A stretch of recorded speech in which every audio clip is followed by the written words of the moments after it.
meie konverentsil on olnud koos juba 2 päeva ja osalenud ka meie päris huvitaval stadituuril, kus me külastasime siis Smart City tuuril, kus me külastasime Rakvere ettevõtteid, Tikro OÜ-d ja Rakvere piiritustehast, vaatasime kaasaegset ja moodsat tootmist, kus meil tehakse tippelektroonikat Rakveres ja ka piiritustehase uus koostootmisjaama, kus nii-öelda hakkepuidust toodetav energia taaskasutatakse ära uuesti piirituse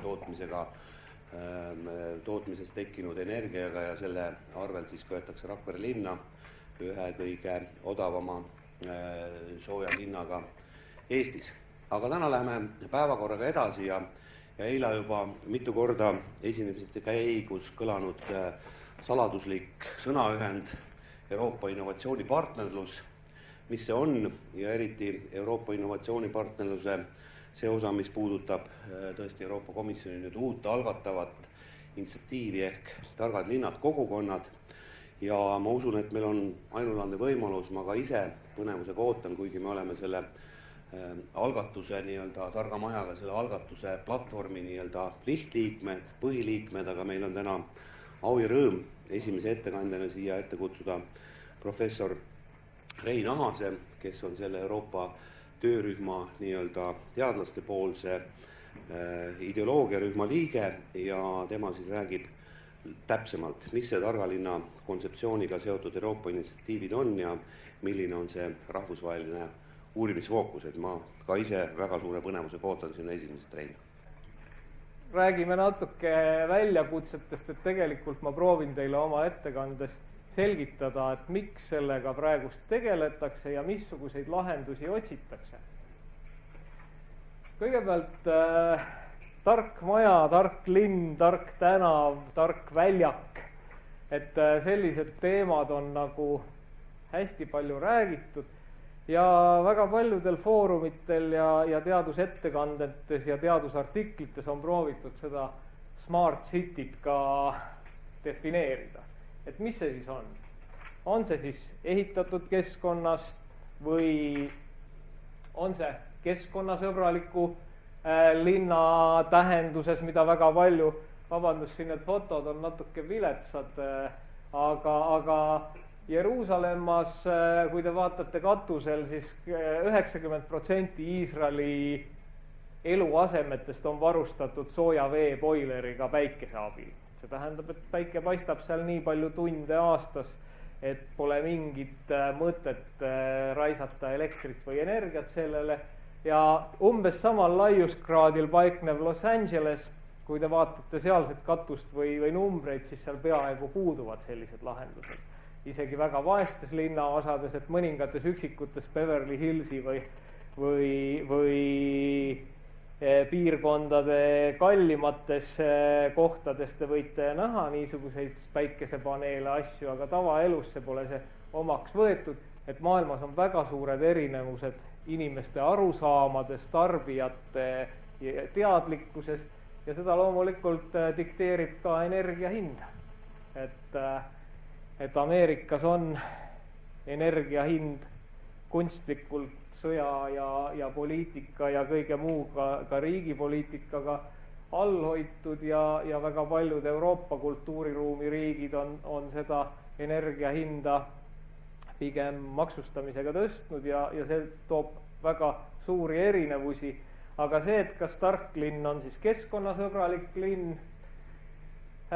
lugesin just väga põnevat käsitlust, kus Peter Neikamp ja tema kolleegid, kes on ühed Euroopa ja maailma kõige enam tsiteeritud linnauurijad, ütlevad seda, et Smart City, et see on kõik ainult ikkagi loovuse ja talentide ümber.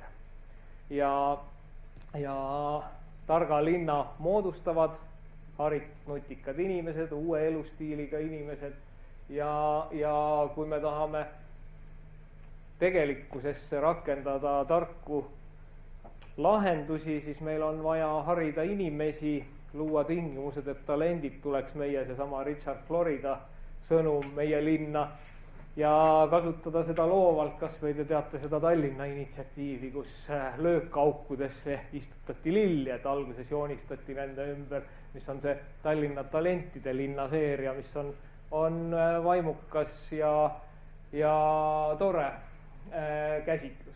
Aga nii, et mingi seltskond näeb tarka linna siis eelkõige loovuse ja nende inimeste läbi, kes peaksid seal olema nii nutikad, et nad tahavad teistmoodi toimetada. Väga palju targa linna käsitlusi ja lahendusi räägivad üldse infotehnoloogilisest linnast. Räägivad sellest, et kui me suudaksime kõik need probleemid arvuti abil ära lahendada, nii nagu näiteks logistikasektoris on saavutatud tohutu edu, et üks osa sellest meie tänasest elustiilist ja meie tänasest maailmakorraldusest on tänu sellele, et meil on nii võimsad arvutid, mis suudavad logistika kaubapaki täpsusega maailmas paika panna ja asjad, info ja inimesed liiguvad ilma suurema probleemi ja kaoseta. Kas me saame arvutit panna kogu linnaelu juhtima, kas me saame uueks linnapeaks valida arvuti, kes võib-olla teeb kõige mõistlikumaid otsuseid, see on üks teema, aga väga palju ootusi on olnud targa linna lahendustel seoses infotehnoloogiaga ja see on nagu huvitav küsimus, et kui kaugele saab minna infotehnoloogia probleemide lahendamisel ja kas probleemid, millega meie tegeleme, on lahendatavad infotehnoloogia abil.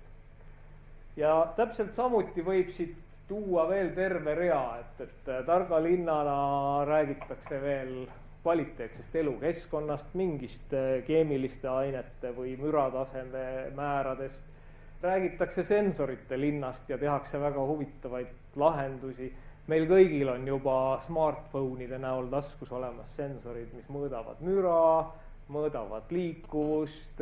Pärast tuumakatastroofi Jaapanis hakkasid levima väga kiiresti mobiiltelefonid, millel on radiomeeter integreeritud inimestel taskus, mis mõõdab kiirgust ja hakkab reageerima, kui see tase ületub. Hästi palju räägitakse ka Euroopa innovatsiooniprogrammis sotsiaalsest siduvusest või sellest, et me ei saa ehitada ja rajada tarka linna, kui meil on suur ebavõrdsus ja vastuolud ühiskonnas. Et innovatsioonid, suured innovatsioonid ja muutused on võimalikud ikkagi demokraatlikus ja ilma pingeteta ühiskonnas. Tänapäeval on näiteks Euroopa linnade puhul toodud välja see etnilise segregatsiooni teema, vaesus, rikkus, nende jagunemine Euroopa linnades on jätkuvalt probleemiks. Ja siis on räägitud veel sellest, et tark linn on äkki dünaamiline linn. See linn, kes suudab reageerida keskkonnamuutustele, suudab reageerida olukorrale ja ennast ümber kujundada. Ja neid lahendusi on veel ja mõnedki suured teoreetikud, näiteks Mike Batty koos Kaasa ja professor Helbingiga Zürichi tehnoloogia instituudist, nemad ütlevad, et me peame selle kõik panema ühte kasti kokku ja tark linn, see on complexity, keerukus. Et iga aste, kui meil on rohkem infot ja rohkem probleeme, muudab lahendused keerulisemaks ja see keeruliste süsteemide uurimine ja analüüsimine on näiteks teadusvaldkonnas. Et ongi alates inimeste igapäevastest vajadustest ja kirgedest ja soovidest, lõpetades väga materiaalse maailma ja ehitatud keskkonna ja savimajadega.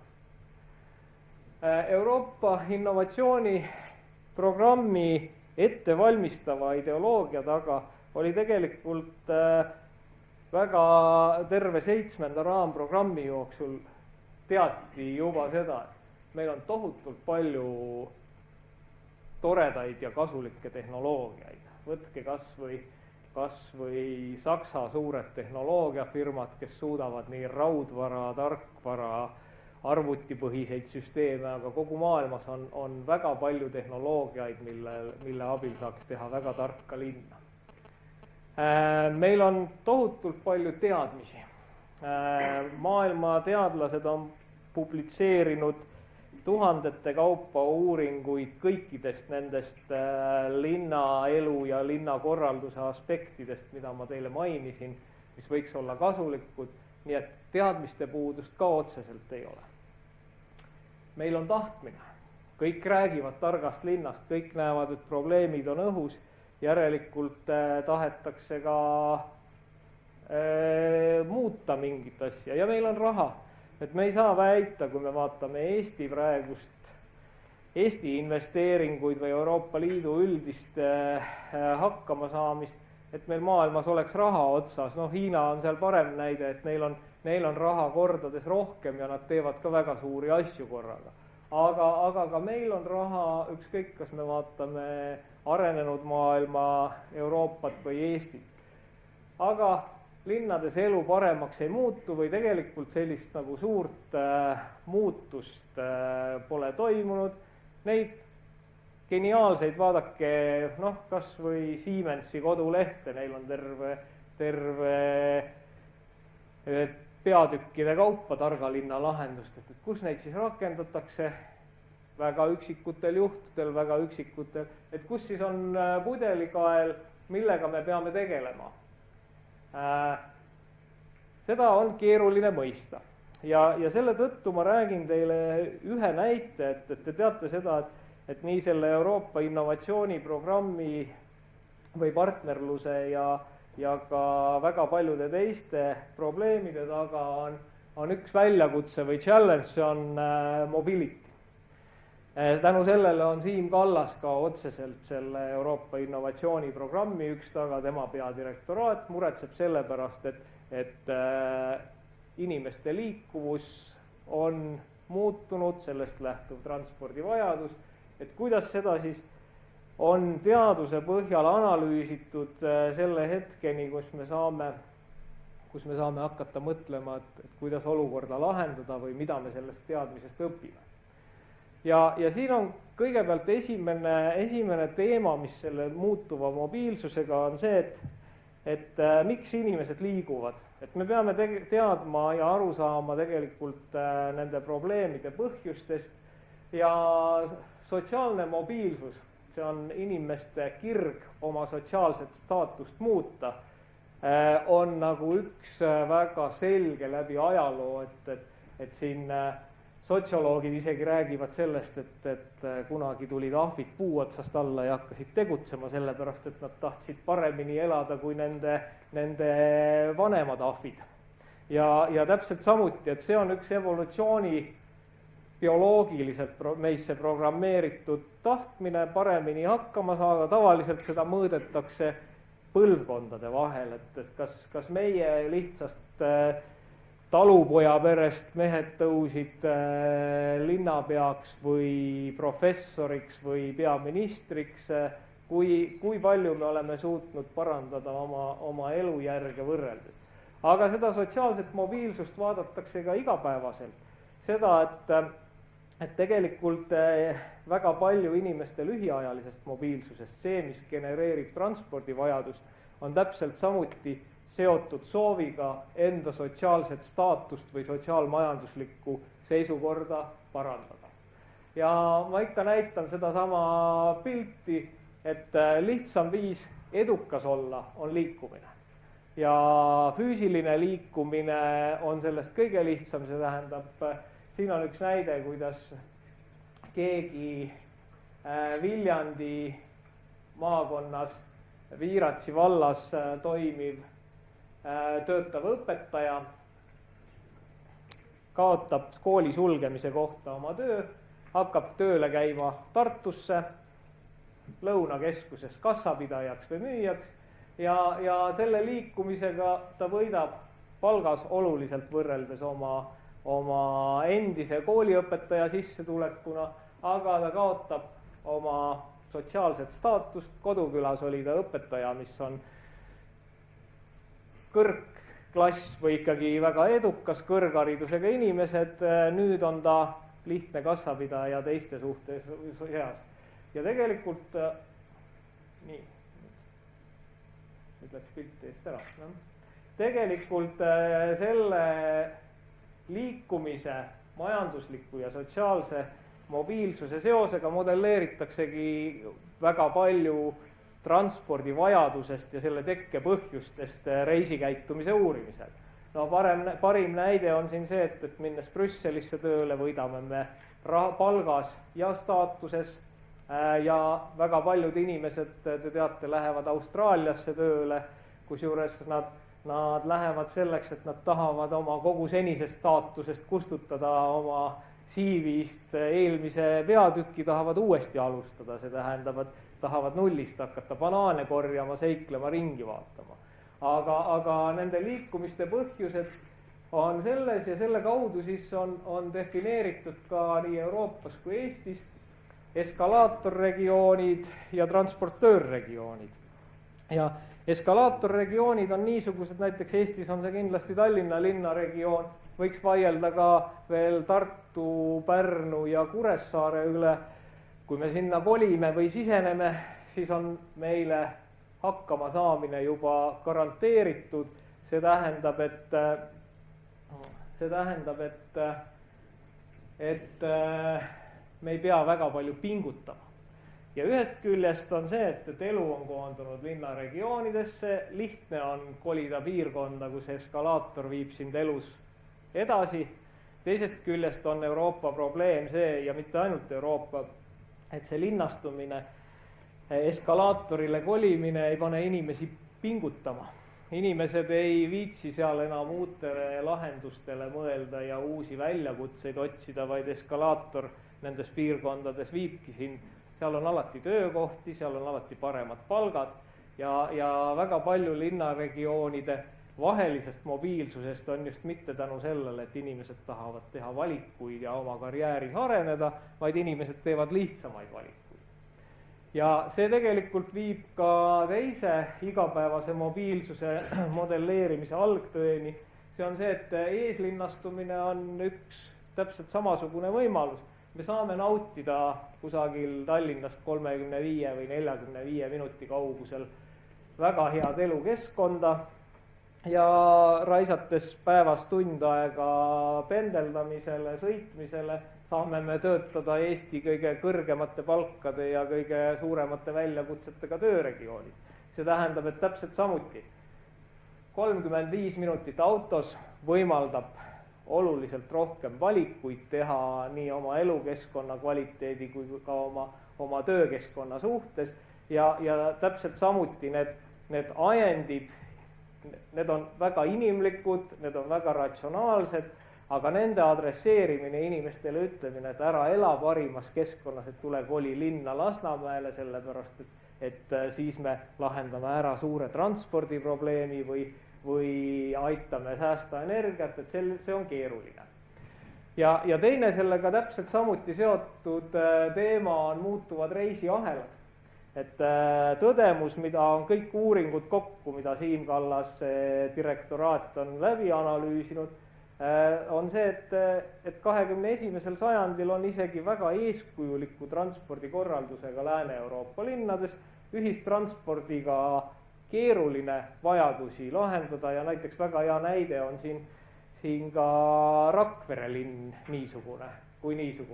Et lihtsalt muutus on toimunud, suur nihe on toimunud viimase 20 aasta jooksul elustiilis ja tööstiilis. Seesama loomingulisus, et me võime kas või selle saali siin võtta, et ilmselt me vaatame siin Eesti ikkagi keskklassi ülemist kihti, inimesed, kes teevad oma peaga tööd, liiguvad ringi, toimetavad, kellel on aega käia Rakveres konverentsil, kellel on aega mõelda, tegeleda projektidega, analüüsida. Ja see töö ei ole enam Viigatelis hommikul kella 8-st kella 5-ni, vaid see on väga individuaalne. Täna me käime Rakveres, homme lisaks on IKT asunud meile sekretäriks, see tähendab seda, et tänu sellele, et meil on telefon ja internet, on meil tulnud päeva lääne ühiskonnas, see on Ameerika näitel hinnatud, umbes poole rohkem tegevusi kui 80ndatel aastatel. Kui vanasti inimene läks tööle, tegi töö ära, siis tuli koju ja siis käidi poes, siis tänapäeval on sinna lisandunud igasugused pere, vaba ja kodu, töö, sõpradega seotud tegevused, sellepärast et me saame väga sujuvalt kokku leppida oma reise ja tegevusi ja see loobki transpordivajaduse ja ühe trammiga ei ole võimalik seda elu ära elada, kus on nii palju tegevusi ühes päevas, alates laste viimisest ja lõpetades Rakveres konverentsil käimisega ja selleks on see auto ja sellest tuleb see väljakutse, et suured ja edumeelsed ühiskonna või transpordikorraldusega riigid kehtestavad maanteemakse ja maksustavad linnas autoga sõitmist, et kuidagi sellest aru saada. Ja üks tõdemus, mis nendest uuringutest välja on tulnud, et meil on rohkem kontakte, need kontaktid viivad vajadusele suurema liikumise järgi. Info- ja kommunikatsioonitehnoloogia ei asenda inimliku suhtlemise vajadust ja kas või see siin Rakveres praegu kokku tulemine, mida me teeme, see on selleks, et me saaksime üksteist tundma, saaksime rääkida, saaksime arutada.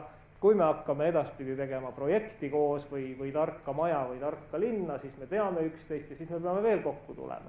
Me ei tee seda Skype'i ega millegi vahel ära ja see IKT, mis loob meile tohutult palju kontakte, meie vanameelne keha nõuab ikkagi omakorda seda, et me peaksime nende inimestega kokku saama. Järeldus. Ühiskonna mobiilsus on kasvanud, elukorraldus muutunud, aga põhilised väärtused, mis need on jäänud samaks.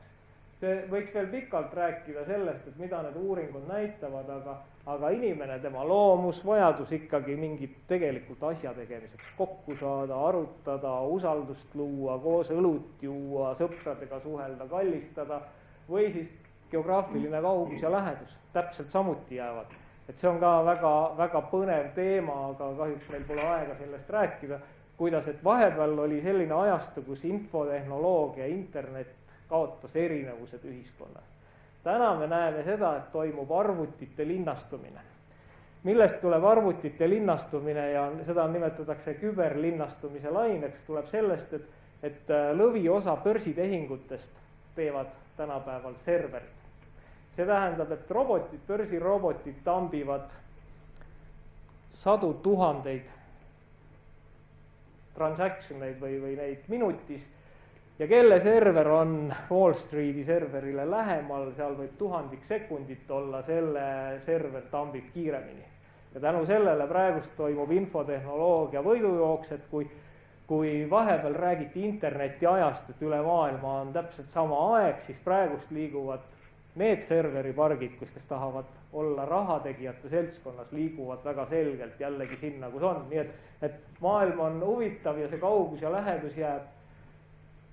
Kuidas see kõik sobitada mõistlike transpordilahendustega, selle üle see Euroopa innovatsiooniprogramm ka mõtles. Te olete kindlasti neid dokumente näinud, siin on väga palju teemasid, aga teate, mis oli põhiline ideoloogiline punkt, mis selle innovatsiooniprogrammi taga oli seesama slaid. Meil on teadmisi ja teadust, meil on tehnoloogiat ja meil on tahtmist ja meil on raha, aga miks see ei tööta? Ja siis oli, et aga unustame selle kõike ära, et me ei jõua lõputult uurida, et need ei vii niikuinii kuhugi, tundub vähemalt tegelikus elus. Istume maha ja mõtleme, mida me saaksime praegust selle raha ja teadmise ja tehnoloogiaga ära teha, et kus on pudelikaelad. Ärme uurime enam, ärme arendame enam tehnoloogiat, vaatame, kas me saame Rakveres või Pariisis panna kokku niisuguse kombinatsiooni, mis pudelikaelad me peaksime selleks ületama. Ja siin on siis terve rida, neist võiks igast ühest rääkida tunniajalise loengu ja Ülar natuke pärast räägib ka sellest, aga mina räägin sellest, et see üks loogika oli see, et aga hakkame siis tegema, mida me teeme. Kõigepealt keeldude ja käskudega tarka linna ei ehita, et teeme mingi direktiivi, reeglid, seadused, määrad, piirmäärad, see ei aita. Üks teema te nägite, seal on ärimudelid ja sellele pannakse väga palju lootust. Ärimudelid on need, et miks see tehnoloogia ja tarkus kõik meie linnadesse ei jõua, on see, et tegelikult pole sellist toimivat ärimudelit, kuidas inimesed hakkaks tõesti huvituma või kuidas ärimehed, kes on uue tehnoloogia välja arendanud, saaksid selle linnas rakendada.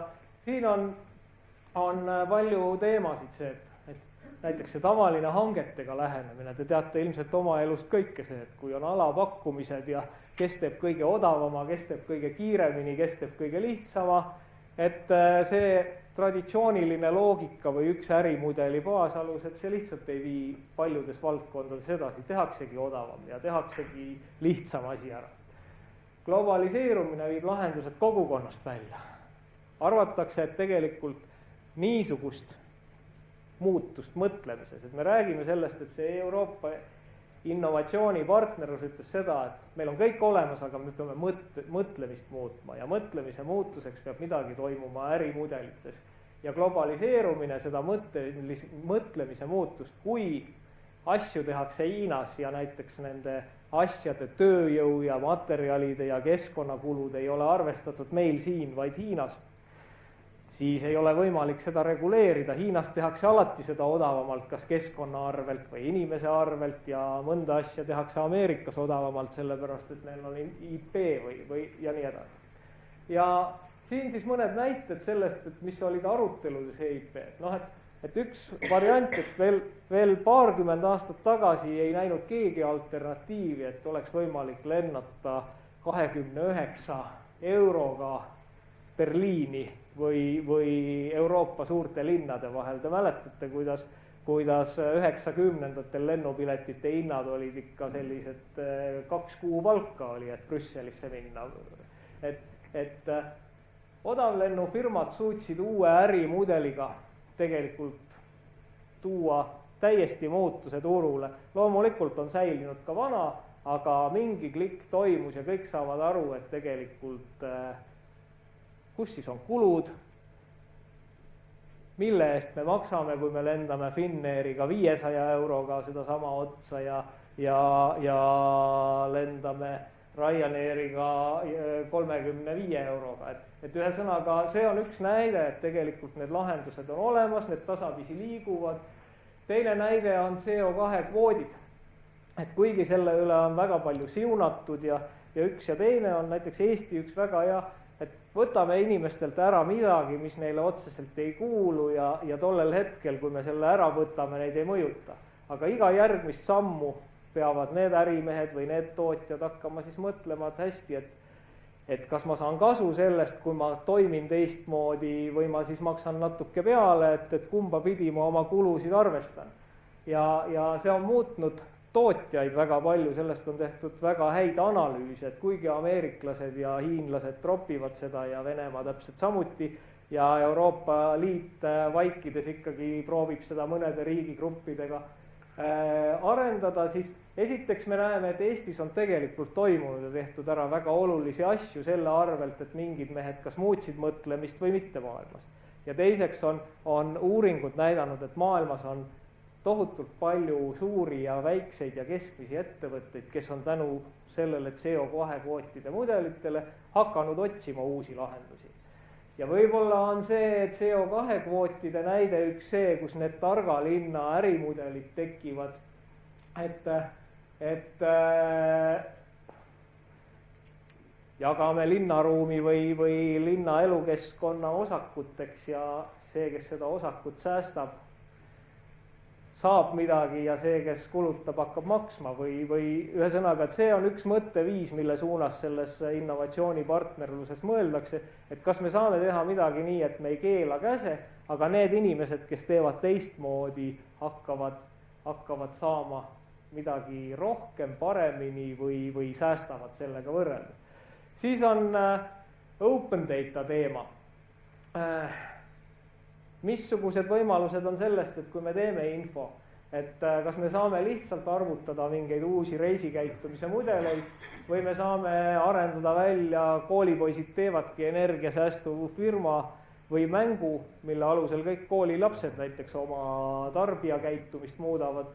Me ei tea veel, aga väga palju räägitakse ja väga suured ootused on open data, et kui andmed avalikuks saavad, isikuandmed, et äkki selle pealt tekib uusi võimalusi, lahendusi. Ja üks võtmeteema on see kogu selles EIP-s, et kas vana saab uueks teha, et võtame hea näide ongi Tallinna vanalinn, et kas me saame sellest teha smart city, et õõnestame lusikaga, teelusikaga seest tühjaks ja siis ehitame sinna infotehnoloogilise energiasäästliku transpordi kogu nende lahendustega. Või tegelikult selles vanas maailmas ongi põhiliseks takistuseks see, et me elame niisuguses Rakveres. Meil ei ole võimalik inimestele selgitada, et kuule, et me lõhume teie linnaosa maha, et teeme sinna parema ja me maksame sulle poole kinni, aga sa järgmise 100 aastaga säästad selle kõik, sellepärast et nii on kõigile parem. Ja selle tõttu on need Hiina lahendused, mis ma rääkisin, vägagi edumeelsed ja maailm vaatab neid väga hoolega, sellepärast et nad teevad lihtsalt uue linna ja sinna kolivad üle siis need inimesed, kes tahavad teistmoodi elada või keda sinna pannakse elama, ükskõik vahet pole. Vanas maailmas on üks põhipidur on see, et meie ehitatud keskkond, meie ajalugu, meie väärtused, ega see teelusikaga nende majade tühjaks õõnestamine ja elektroonikaga täitmine ei ole väga realistlik üheski Euroopa kultuuris, et kuidas see probleem lahendada väheneva rahvastikuga piirkondades eelkõige. Me ei saa Tallinna kõrvale teha teist ja paremat, ilusamat linna, et see on, mis meil on ja see kõik kahaneb. Aga minu ettekande järeldused on siis see, et pudelikaelaks on tegelikult ikkagi inimesed. See tähendab tema mõtlemine, käitumine, tarbimine, konservatiivsus ja ükskõik mis katsed seda tarka linna teha, peavad leidma kusagilt siit päästemehhanismid, mis paneksid tööle kuidagi ahnuse, edukuse, säästmise, et inimesel on palju kirgesid, mille nimel ta on nõus muutma ja need ärimudelid ja uued lahendused peavad. Siis lähevad need tehnoloogiad, mida on juba väga palju ja mida võib välja arendada maailma suurfirmad veelgi kiiremini, lähevad käiku ja hakkab tegelikult see linnade tarkus kasvama ja muutuma. Aga see EIP on siis tehtud selle jaoks, et hakata testima, et ärme enam uurime, ärme enam investeerime tehnoloogiasse, mõtleme kokku, et kas me teeme 5 lahendust niisugust, kus me saame ühe probleemi ära lahendada selle tehnoloogia ja selle tarkusega. Ja praegust käib selle rakenduskava väljatöötamine, see tähendab, et missugused need 5 või 6 teemade ringi on, millega hakatakse ja kuhu siis see raha ja Euroopa Liidu energia pannakse. Aitäh!